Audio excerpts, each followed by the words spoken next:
नमस्कार। जानेंगे कि पितृदोष क्या है, पितृदोष कैसे आपके जीवन में बाधाएं लाता है और क्या वाकई में पितृ आपके जीवन को प्रभावित करते हैं सकारात्मक या नकारात्मक तरीके से।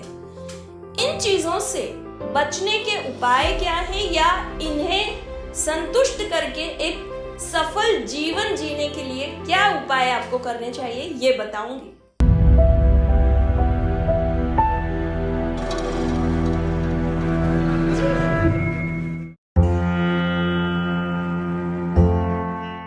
सबसे पहले जानते हैं पितृदोष क्या है। पितृदोष एक ऐसी अदृश्य बाधा है जो आपकी समझ के परे हो जाती है। जीवन में बहुत मेहनत करने के बाद भी, कई कर्म करने के बाद भी जब सफलताएं ना मिले और जीवन एकदम खराब होने लगे, बार बार जब हमें कर्म में भी बाधाएं आए, स्वास्थ्य बहुत खराब रहे घर में किसी का, या फिर ऐसी स्थितियां निर्मित हों कि नए रिश्ते ही ना बने, संतान घर में ना हो, या फिर आगे वंश चलाने के लिए कोई ना बचे, तो समझिए कि पितृ आपसे रुष्ट हैं। अब पितरों को शांत करने का समय आ गया है। इसीलिए इन 16 दिनों में तर्पण की विधियां और दान पुण्य बताए गए हैं, जिससे आप अपने पितरों को शांत करके मोक्ष का रास्ता दिखा सकते हैं कि अब आपको मोक्ष प्राप्ति हो। इस सारी विधियों में बहुत महत्वपूर्ण है कि आप जाने कि पितृदोष किस तरह से निर्मित हो रहा है और उसके कारण क्या क्या हो सकते हैं। पितृदोष ज्योतिष के अनुसार भी देखा जाता है, जिसमें आपकी कुंडली में राहु और केतु की स्थिति के अनुसार पितृदोष निर्मित होते हैं। सबसे स्ट्रॉन्ग या ऐसा पितृदोष जो जीवन में बहुत ज्यादा बाधाएं लाता है, जब राहु आपके नवम स्थान में हो, क्योंकि नवम स्थान हमारे भाग्य का स्थान होता है। राहु का वहां होना अपने आप में एक पितृदोष है, क्योंकि केतु फिर आपके पराक्रम में चले जाते हैं 3rd हाउस में। 180 डिग्री का इनका एक डिस्टेंस होता है। तो इस तरह से पितृदोष कुंडली में देखे जाते हैं। इसके अतिरिक्त और भी कई पोजीशंस होती हैं ग्रहों की, जिससे पितृदोष देखे जाते हैं। सूर्य की क्या स्थिति है कुंडली में, उससे भी पितृदोष पता चलता है, क्योंकि सूर्य आत्मा का कारक है।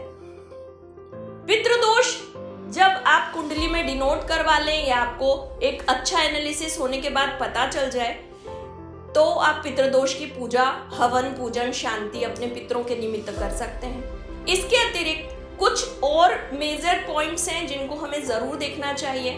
जैसे या तो आपके घर में कई बार कई लोगों की अकाल मृत्यु हुई है, या असमय मृत्यु कहते हैं हम, क्योंकि मनुष्य में कई मनोकामनाएं, कई आकांक्षाएं बाकी रह जाती हैं।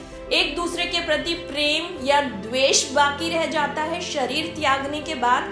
तो ऐसी परिस्थिति में पितृ आपके मोक्ष को प्राप्त नहीं होते और वो एक ऐसी आत्मा के रूप में आपके इर्द गिर्द या आपके काम में बाधाएं निर्मित करते हैं, जो कि आपके कर्म के बावजूद भी सफलता प्राप्त करने में आपको परेशानी होती है।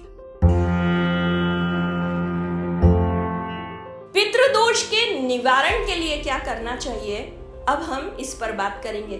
पितृदोष एक, जैसे मैंने बताया कि पितरों से निमित्त है, क्योंकि आपके शरीर में भी आप कहीं ना कहीं उन्हें वहन कर रहे हैं, आपके आसपास भी उनकी ऊर्जा है। तो इन 16 दिनों में तर्पण की विधियां हैं, उनको आप पंडित और पूजा कर्म के अनुसार करवाइए। दूसरा, नारायण बलि एक ऐसी पूजा विधि है जिसमें कि आप पूजन को पूर्ण करा सकते हैं और अपने पितरों को पूरी तरह से शांत कर सकते हैं। नारायण बलि जो है वो एक लंबी प्रोसेस है, कई बार 2 या 3 दिनों में होती है, कई बार एक दिन में लगभग 6 से 7 घंटे की पूजन विधि है। इसमें बहुत जल्दबाजी ना करें।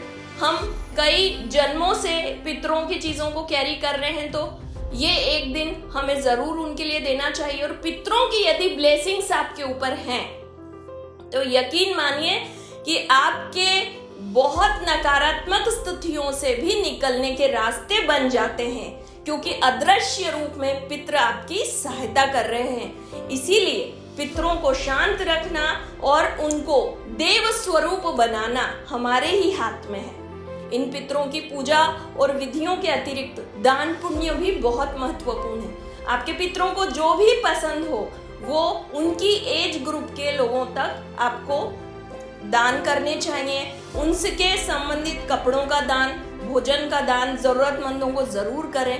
पूजन की विधियों को पूर्ण रूप से करें। आपको तिथि पता नहीं है तो अमावस्या के दिन, जो सर्व पितृ मोक्ष अमावस्या होती है, उस दिन ब्राह्मण भोज और पूरी तरह से तर्पण विधियों को अवश्य करें। इस तरह से पितरों को आप शांत कर सकते हैं। हर माह की अमावस्या के दिन भी आपको पितरों को याद करना चाहिए। दक्षिण दिशा में सरसों के तेल का दीपक जलाएं और उसके साथ एक पानी का ग्लास रखें दोपहर के 11 से 12 बजे तक। ये विधि भी आपके पितरों को शांत करने और सम्मान देने के लिए बहुत महत्वपूर्ण है। धन्यवाद। इसी तरह की बहुत सारी नए वीडियोस के साथ मिलती रहूंगी।